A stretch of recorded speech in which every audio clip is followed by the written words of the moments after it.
वेदारं कर्म भूवृतां ज्ञातारं विश्वतत्त्वानां वन्दे तद्गुणे लब्धे वन्दे तद्गुणे लब्धे वन्दे तद्गुणे लब्धे।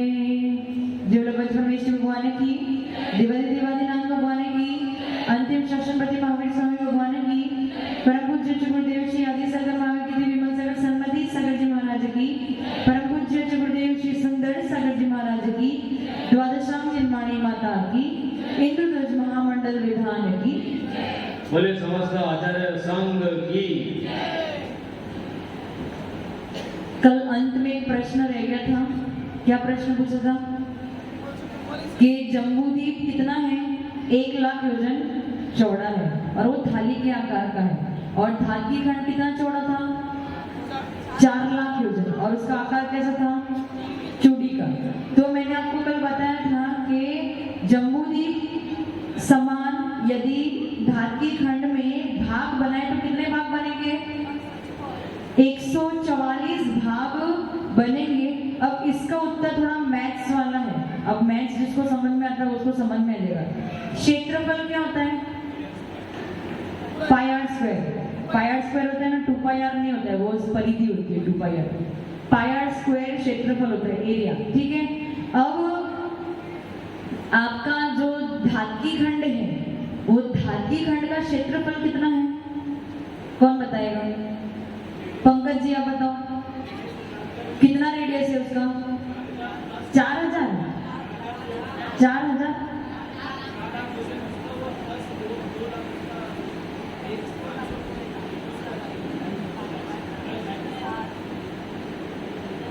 50,000 तो जम्बूद्वीप का रेडियस हुआ। 2 लाख योजन उसका रेडियस लवण समुद्र का हुआ और 4 लाख योजन उसका धारकी खंड का रेडियस हुआ। सही। टोटल 4 लाख प्लस 6 2 विस्तार कितना है धारकी खंड का? तो फिर ये तो ज्यादा बता रहे पंकज जी। पंकज जी तो ज्यादा बता रहे, 6.5 बता रहे हो। तो कैसे हो गया? धारकी खंड जो है चूड़ी के आकार का है, तो उसका क्षेत्रफल निकालने के लिए क्या करना पड़ेगा? जो बाहर की परिधि है उसका क्षेत्रफल निकालो और उसकी अंदर की जो परिधि है उसका क्षेत्रफल निकालो। दोनों को माइनस करो। जब माइनस करोगे जो उत्तर आएगा वो धारकी खंड का क्षेत्रफल होगा। और उस क्षेत्रफल में से जब जम्बूद्वीप के क्षेत्रफल को भाग दो दोगे तो 144 आएगा। ये अपने घर पे ट्राई कर लेना। वो मैंने कोशिश की थी, करी थी, उत्तर आ गया। थोड़ा गड़बड़ हो गया था। ये गड़बड़ एकदम इजी है, कुछ ज्यादा नहीं है। वो पता है मेरे को, ये सारा इतना हो गया यूं और वो लिखा नहीं, जब टाइम हो गया तो वापस क्लास में आ गए। अच्छा, पाई आर स्क्वायर है। पाई आर स्क्वायर, पाई पता है ना? 3.14, 22/7। बच्चों को पढ़ाया ना तुम लोगों ने? पढ़ाया कि नहीं पढ़ाया? वो पाई का मान नहीं लिखना, तो पाई से पाई कट जाएगा डायरेक्ट। तो कोई बात नहीं, मैं इनको पाई समझा रही हूँ। ये सब नए नए बच्चे, इनको कुछ नहीं पता है। आप तो बहुत विद्वान हो। नेहा भाभी पाई नहीं पता? पाई पढ़ा नहीं? 22/7 10 का वर्गमूल, उसको भी पाई कहते हैं। 3.14 को भी पाई कहते हैं। 22/7 को भी पाई कहते हैं। पाई आर स्क्वायर ये किसका क्षेत्रफल है? सर्कल का क्षेत्रफल है। उमंग भाई आप सुन रहे हो ना? आपका भी कल ये प्रश्न था। पाई आर स्क्वायर सर्कल का क्षेत्रफल है। धारकी खंड के बाहर की परिधि जो है टोटल 13 लाख योजन की है। कितनी है? 13 लाख योजन। कैसे हुए? बीच में जम्बूद्वीप 1 लाख योजन का। लवण समुद्र कितने का है? 2 लाख। इस तरफ भी 2 लाख है और इस तरफ भी 2 लाख है, क्योंकि चूड़ी के आकार का है ना, पूरा घेरा हो गया। तो बीच का जम्बूद्वीप 1 लाख योजन का, आसपास में 2-2 लाख योजन का लवण समुद्र। टोटल कितने हो गए? 5 लाख। और फिर उसके बाद 4-4 लाख योजन धारकी खंड के। टोटल कितने हो गए? 5 + 8 13 लाख योजन धारकी खंड की बाहर की परिधि है। तो जब उससे जो क्षेत्रफल निकालते हैं और जो अंदर का क्षेत्रफल जो हमारे काम का नहीं है, जम्बूद्वीप का 1 लाख योजन और लवण समुद्र का 2-2, कितना हो गया? 5 लाख। इसका क्षेत्रफल निकालेंगे और दोनों को माइनस करेंगे तो जो उत्तर आएगा उसको जम्बूद्वीप के क्षेत्रफल से भाग दे देंगे तो 144 आता है। करके देख लेना, नहीं तो बोर्ड पे कल, हाँ कल करके दिखा दूंगी, ठीक है। बोर्ड पे कल करके आपको दिखाऊंगी तो आपको समझ में आ जाएगा। और कोई प्रश्न शेष बचा था कल? किसी का कोई प्रश्न? हाँ पुष्पा आंटी, हाँ धीरे धीरे सबको बताइए, माइक के बिना तो सुनाई नहीं देता।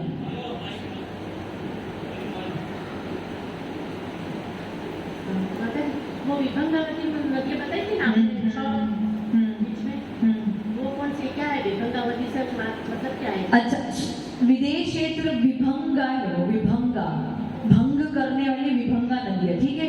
विदेश क्षेत्र में कितने देश हैं? किसने किसने पूजा करी थी सुबह? इतने दिन से पूजा करने वाले कितने लोग हैं? राजू जी कितनी बार विजया पर्वत की पूजा कर ली आपने? 4 मेरु संबंधी 4 बार आपने पूजा कर ली, लेकिन अभी तक आपको ये नहीं पता कि विदेश क्षेत्र में कितने देश हैं। 32 देश है, और उस 32 देश का विभाजन करने के लिए अपने पास बख्शार पर्वत कितने हैं? 16 है। तो क्या 16 बख्शार पर्वत में 32 भंग हो सकते हैं क्या? नहीं हो सकते। आपको समझ में नहीं आया? 16 बख्शार पर्वत सेट कर देंगे तो 32 भंग हो जाएंगे, 17 भंग होंगे। 16 बख्शार पर्वत से आपके पास कितने भंग हो जाएंगे?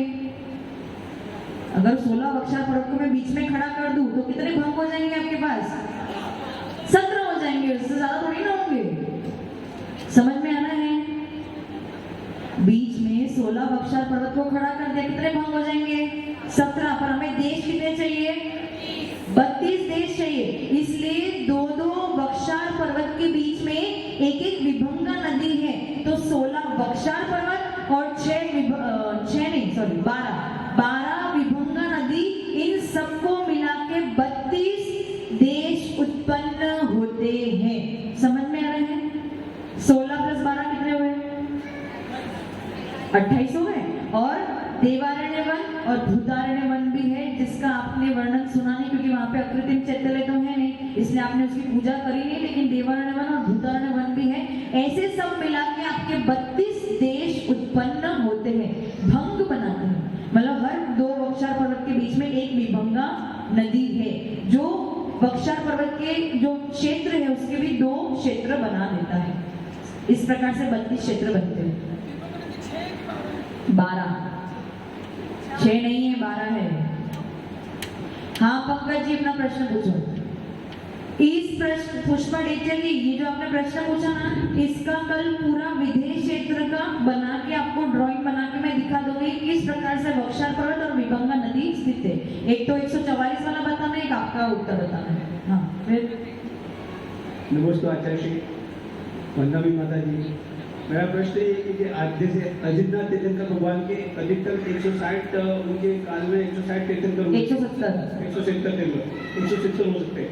और एक समय में जैसे अभी वर्तमान में 5 बृहद क्षेत्र 5 अरब क्षेत्र है, तो वर्तमान में 5 में कहीं पर भी तीर्थंकर नहीं होंगे एकदम, नहीं होंगे, ठीक है। तो 20 तीर्थंकर क्या 5 विजय क्षेत्र के मिला करके 20 तीर्थंकर होंगे? 20 तीर्थंकर हमेशा विद्यमान रहेंगे ही रहेंगे। 5 मेरु संबंधी 20 है, 5 मेरु के मिला के 20 तो मिनिमम है।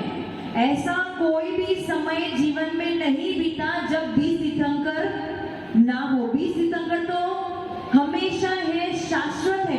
20 से अधिक हो सकते, अधिक होगी, कितने हो सकते हैं?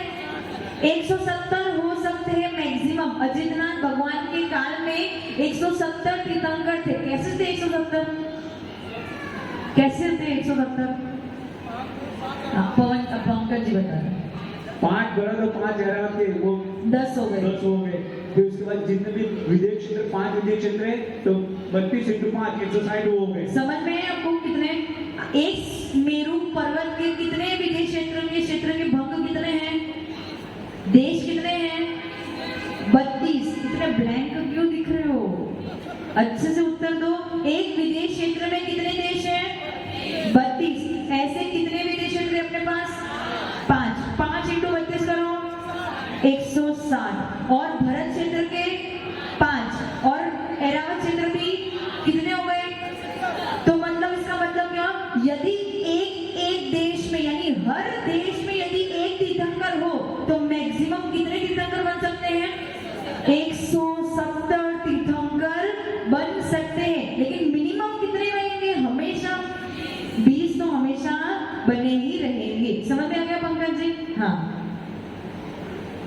पूछो।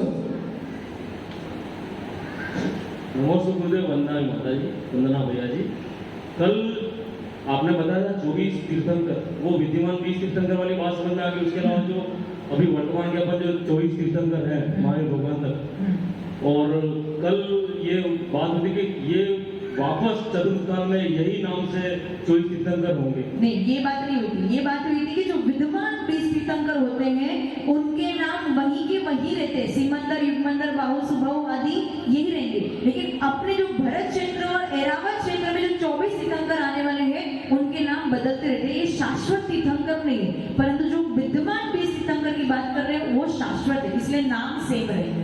तो माता जी, हमने कहीं पढ़ा है कि पूर्व काल के 24 तीर्थंकरों के नाम भी कुछ अलग अलग थे। वर्तमान हाँ। वाले अपन जानते हैं, सही है। और भविष्य वाले भी 24 अलग होंगे, सही है। तो वो अलग अलग नाम कौन से होंगे? अलग अलग, सब अलग अलग नाम आएंगे ना, पद्म, निर्मल आदि नए नए नाम आएंगे।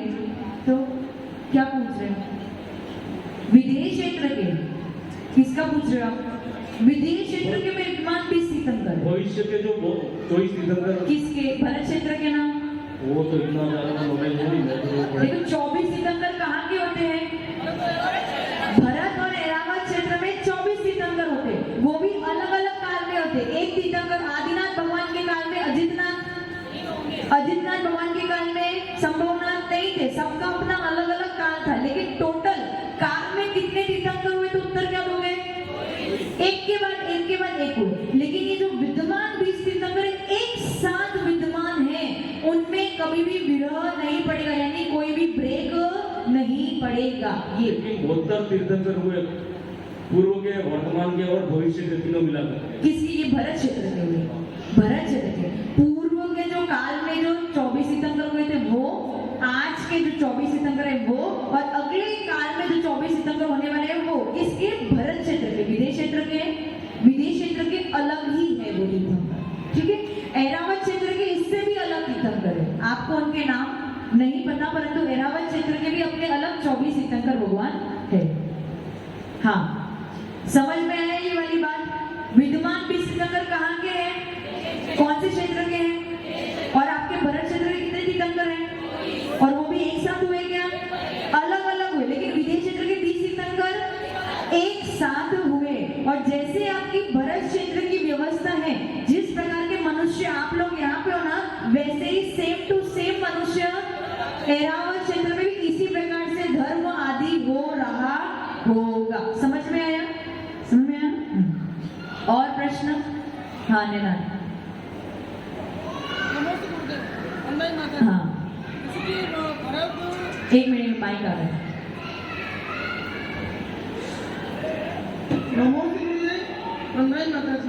जैसे माता जी, भरत क्षेत्र के तीर्थंकर हमेशा शासक अयोध्या से नहीं जन्म लेंगे और शिखर किसी मोक्ष जाएंगे जी। ऐरावत के भी उनका अपने पुस्तक में अयोध्या नाम आया था। हाँ उसका जो सिद्धि क्षेत्र, उसका भी शिखर की नाम है। हाँ, ऐसा ही होगा। समय शिखर शाश्वत तीर्थ क्षेत्र है। अयोध्या नाम क्या है? शिखर। अयोध्या नाम आता है तो वैसे ही समय शिखर वहाँ पे भी होगा। विदेश क्षेत्र के तीर्थंकर मोक्ष कहाँ से जाए? वहाँ पे ऐसा कोई वर्णन नहीं है। विदेश क्षेत्र का मैंने पढ़ा नहीं है, सिर्फ वो नाम लिखा है कि कहाँ पे तीर्थंकर होते हैं। उसका तो मैंने आपको पूजा में बताया था ना। नाम आ रहा है, वो नाम आ रहा है। हाँ, विदेश क्षेत्र में कहीं से भी मोक्ष जा सकते हैं ना। हाँ, तो वहाँ पे समय शिखर का कथन हमने आज तक नहीं सुना। भरत और ऐरावत क्षेत्र का सुना है, दोनों में अयोध्या नगरी होती है। 160, 170 समय शिखर विदेश क्षेत्र में भी 170 विदेश, अरे 170 समय शिखर होते हैं। विदेश क्षेत्र में भी समय शिखर है, यहाँ पे भी समय शिखर, ऐरावत क्षेत्र में भी। उसके वहाँ भी रहेंगे विदेश क्षेत्र में, अलग क्या? विदेश क्षेत्र के समय शिखर इसी क्षेत्र में रहेंगे। हाँ बिल्कुल, अब भरत क्षेत्र के समय शिखर यहाँ पे ही रहेंगे ना, वो अलग जगह कहाँ रहेंगे? मतलब दूसरा ये कि 32 नगरियों का जो विभाजन किया था अपन ने, वो 16 वर्षा की वजह से हुआ, तो विद्या कौन से हुए थे? 16 एक मिनट, आप उनका प्रश्न समझ में आ रहा है तो लोग आपस में चर्चा मत करो। चर्चा करोगे तो उत्तर समझ में नहीं आएगा। उनका प्रश्न है कि जो विज्ञान पर्वत है उसका काम क्या है? भरत क्षेत्र में 2 नदी बहती है। कौन सी 2 नदी? गंगा और सिंधु। और बीच में से क्या निकलता है? एक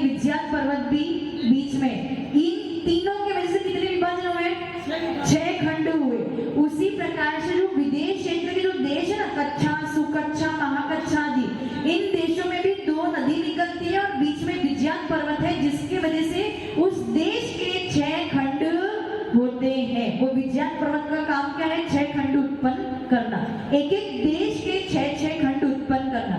और वक्षार पर्वत और विभंगा नदी का काम क्या है? 32 देश उत्पन्न करना, ये उनका काम है। और विज्ञान पर्वत का काम क्या है? एक एक देश में 6 खंड उत्पन्न करना, ये विज्ञान पर्वत का काम है। समझ में आ गया? दोनों का काम अलग है। हाँ, चक्रवर्ती जो है वो 6 खंड का राजा कैसे होता है? वो विज्ञान पर्वत और 2 नदी के जो विभाजन बने वो 6 खंड बनाते हैं और उसका चक्रवर्ती जो राजा होता है। और ये जो 32 देश है ना, आप ऐसा मत समझिए 32 देश के अपने अलग अलग चक्रवर्ती भी होते हैं, अपने अलग नारायण।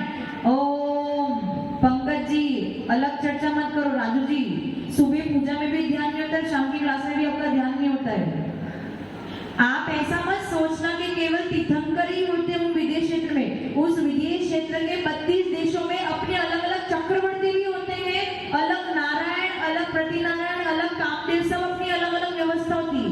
एक एक पूरा देश अलग अलग है, उन सबकी व्यवस्था अलग अलग है। एक देश से दूसरे देश में कोई जाता, आप जैसे सामान्य मनुष्य नहीं जाते, विद्याधर मनुष्य भी जा सकते, लेकिन सामान्य मनुष्य नहीं जाते। समझ में है? हाँ राजू जी, प्रश्न पूछो।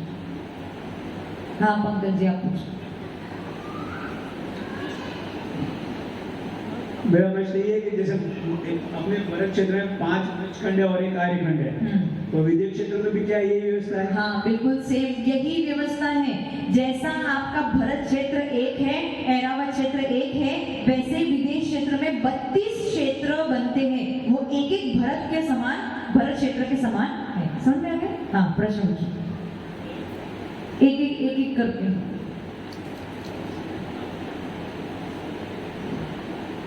नमस्ते आचार्य जी, माता जी पूजा में 5 भरत, 5 ऐरावत, 10 क्षेत्र संबंधी क्यों बोलते हैं? 10 क्षेत्र संबंधी 30-24 के 720 जिनेंद्र, 30-24 के 720 जिनेंद्र। 30-24 कैसे हुए? 10 भरत, 10 ऐरावत, कितने क्षेत्रों में टोटल? 10। अरे 5 भरत, 5 ऐरावत, कितने हुए टोटल? 10। भूत, भविष्य, वर्तमान, कितने? 3 इंटू 10 करो, कितने हो गए? 30। 30 इंटू 24 करो, 720 जिनेंद्र हो।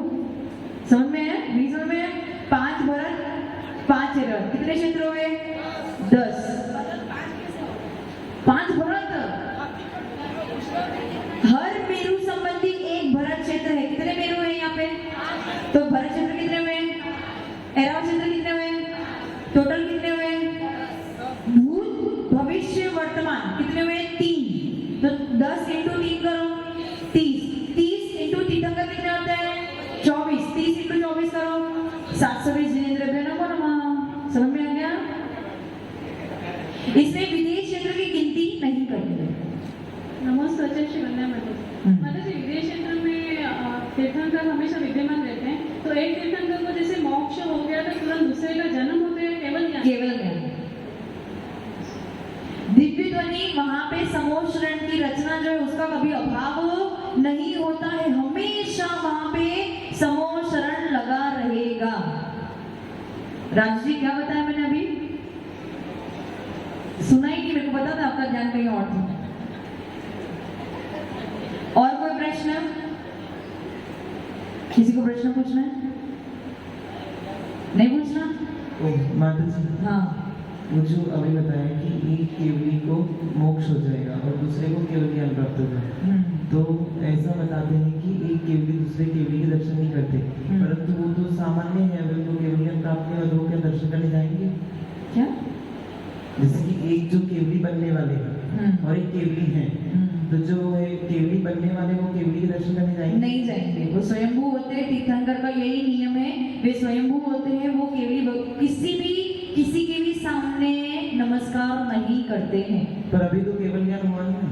केवल ज्ञान नहीं हुआ तो भी तीर्थंकर बालक जो होता है ना, जब बालक जन्म लिया तब से उसने कभी भी नमस्कार नहीं किया। जन्म से ही वो स्वयंभू होते हैं, किसी मंदिर भी नहीं जाते, किसी साधु के पास भी नहीं जाते। हाँ, तो मैं बोल रही हूँ, पर मैं बता रही हूँ कि विदेश क्षेत्र के हो, भरत क्षेत्र के, ऐरावत क्षेत्र के हो, भले वो बालक ही क्यों ना हो, लेकिन साधु को ऐसा कोई योग ही नहीं आता कि कोई साधु उनके नजर के सामने आए। यदि साधु नजर के सामने आए और तीर्थंकर बालक उनको नमस्कार ना करे तो फिर वो तीर्थ गलत चल पड़ेगा कि साधु को नमस्कार नहीं किया। इसलिए उनके पूरी जीवन काल में ऐसा कभी योग ही नहीं आएगा कि कोई साधु उनके नजर के सामने आए। समझ में आया? और विदेश क्षेत्र के जो देश है ना वो बहुत बड़े बड़े हैं। जैसे अपना भरत क्षेत्र है ना, वैसे वहाँ पे भी बड़ा बड़ा देश है, तो वहाँ पे ऐसा नहीं होता, वो अलग प्रांत मतलब अलग जगह पे होंगे, वो अलग जगह पे होंगे, तो दोनों का आमना सामना नहीं होता है। हाँ, एक मिनट। नमस्कार सर, माता जी प्रणामी। अभी जो आपने बताया तो क्या तीर्थंकर भगवंतों का जो समोशरण का इधर से उधर जाना होता है, तो उसमें भी उनके दर्शन मतलब आपस में एक दूसरे से मतलब दो समोशरण एक साथ तो लगेंगे नहीं। समोशरण एक देश में तो एक ही समोशरण लगेगा। उनका समोशरण जब मतलब विघटित हो जाएगा, उनका मोक्ष हो जाएगा, तब दूसरे तीर्थंकर का समोशरण लगेगा। ऐसा उनको केवल ज्ञान की प्राप्ति तभी होगी। अगर मोक्ष हो गया तो उसके बाद जो दिव्यध्वनि गिर रही है जिन भगवान की, वो नमस्कार कर सकते हैं उनको जिनका मोक्ष हो चुका है। जिनका मोक्ष हो चुका है, क्या प्रश्न क्या पूछना चाहते हो? जो तीर्थंकर भगवान का मोक्ष हुआ, उसके बाद दूसरे केवली भगवान की दिव्यध्वनि शुरू होगी। हाँ। अब क्या वो जो मोक्ष गए हैं उनको नमस्कार कर सकते हैं? नमस्कार वो करेंगे ही नहीं, वो तो इच्छा, उनकी कोई इच्छा बची नहीं। जो केवल ज्ञान की जिनको प्राप्ति हो गई है, उनकी कोई भी इच्छा नहीं बची है। वो केवल सामान्य तौर पे जो प्रश्न पूछे जाते हैं उसके बिना इच्छा पूर्वक उत्तर देते हैं। कोई क्रिया नहीं है, ना नमस्कार की क्रिया, ना उठने की क्रिया, ना बैठने की कोई भी क्रिया शेष नहीं बची, इसलिए वो कोई नमस्कार नहीं करते। तीर्थंकर का ये नियम है, पूरा जीवन काल निकल जाता है, वो किसी को भी नमस्कार नहीं करते, भले वो घर पे ही क्यों ना हो। समझ में आया? और विदेश क्षेत्र की विशेषता है कि विदेश क्षेत्र में 5 कल्याणक वाले ही तीर्थंकर हो ऐसा जरूरी नहीं है। कोई तीर्थंकर 2 कल्याणक वाले भी होते हैं और कोई तीर्थंकर 3 कल्याणक वाले भी होते हैं। समझ में आ गया? सॉल्व कर दिया। ये तो आपने बड़ा किया है, मैं कल एक और छोटा वाला करके दिखाऊंगी। ठीक, और कोई प्रश्न है? नैना आंटी कोई प्रश्न बाकी था? नैना आंटी का तो ऐसा है, यदि अगर पूरे 24 घंटे भी क्लास चले तो उनके पास प्रश्न रेडी रहेंगे, है ना? आप पूछो। नमस्कार मंदाई माता जी, इसे समुद्र से लवण से घाटी का दूसरा होता है, जैसे इनके 7 क्षेत्र भी दूसरे होते हैं, जैसे कि जितना बड़ा क्षेत्र है उतना ही हेमंत हरी है कि वो भी दूसरा ही है। मतलब समुद्र के 7 क्षेत्र हैं। हाँ, 7 क्षेत्र। भारत से हेमंत हरी वो उतनी आप शायद इसमें गलती कर रहे हो। भरत से हिमवान पर्वत दुगना होता है, हिमवान पर्वत से हेमवत क्षेत्र दुगना होता है, हेमवत क्षेत्र से महाहिमवान पर्वत दुगना होता है। ऐसा क्षेत्र से पर्वत, पर्वत से क्षेत्र, क्षेत्र से पर्वत, पर्वत से क्षेत्र। विदेश क्षेत्र तक दुगना होता है, विदेश क्षेत्र से वापस लौटते हुए आधा आधा जितना फर्क उतना है ना बताइए। हाँ, सेम। हाँ, यहाँ हेमंत वहाँ हिरण्य सेम हो गए। कितने द्वीप समुद्र हैं? आप बैठ जाओ नीचे। कितने द्वीप समुद्र हैं? असंख्यात द्वीप समुद्र हैं। इस गलती में मत रहना केवल 2.5 द्वीप और समुद्र है। या 2.5 द्वीप का अर्थ इसलिए लेते हैं क्योंकि मनुष्य जो है वो 2.5 द्वीप के बाहर, लेकिन ऐसे कितने समुद्र द्वीप है? असंख्यात द्वीप और समुद्र है। लोग जो मध्य लोग है ना, कोई छोटी मोटी बात नहीं है, आपके नापने की बात नहीं है, बहुत लंबा चौड़ा है। असंख्यात द्वीप समुद्र, एक द्वीप से दूसरा समुद्र डबल, समुद्र से द्वीप डबल, द्वीप से समुद्र डबल, ऐसे डबल डबल डबल डबल, कितने असंख्यात, जिसकी कोई संख्या ही इतने द्वीप और समुद्र है। ओके, नहीं मालूम। ये जो देव है वो भी उपसर्ग की अपेक्षा भी नहीं ले जा सकते मनुष्य को वहाँ। देव यदि मनुष्य पे उपसर्ग करे तो भी मानुष्योत्तर पर्वत के आगे देव की भी इतनी सामर्थ्य नहीं है कि वो मनुष्य को उठा के मानुष्योत्तर पर्वत से भी बाहर आज आचार्य प्रवचन में बताया था ना मानुष्योत्तर पर्वत के बारे में। मानुष्योत्तर पर्वत ये नाम ही इसीलिए कि मनुष्य उसके आगे, कोई देव भी उठा के लेके जाएगा तो भी मनुष्योत्तर पर्वत के आगे नहीं लेके जाए। जिसको अरिहंत बन गए ना, जो केवल ज्ञानी बन गए, उनके पास तो अनंत शक्ति के धारी है, परंतु वो भी मानुष्योत्तर पर्वत जा सकते। जब तक सिद्ध अवस्था को प्राप्त नहीं होंगे तब तक नहीं जा इसलिए सकते। दो ही कारण आते हैं, केवल समुद्रात और विग्रह गति। हाँ बस हो गया। चलो समय हो गया है। आपकी जो शेष प्रश्न है कल पूछ लेना, कल उसका उत्तर दूंगी। और जो मैंने आपको बताया है, एक तो विदेश क्षेत्र का जो भंग करना है 32 देश, उसका उत्तर और 144 वाला उत्तर कल आपको सॉल्व करके बता दूंगी, ठीक है। ओम नमः सिद्धेश्वरी। जय लोक परमेश्वरी भगवान की, आचार्य गुरुदेव सुंदर सागर जी महाराज की।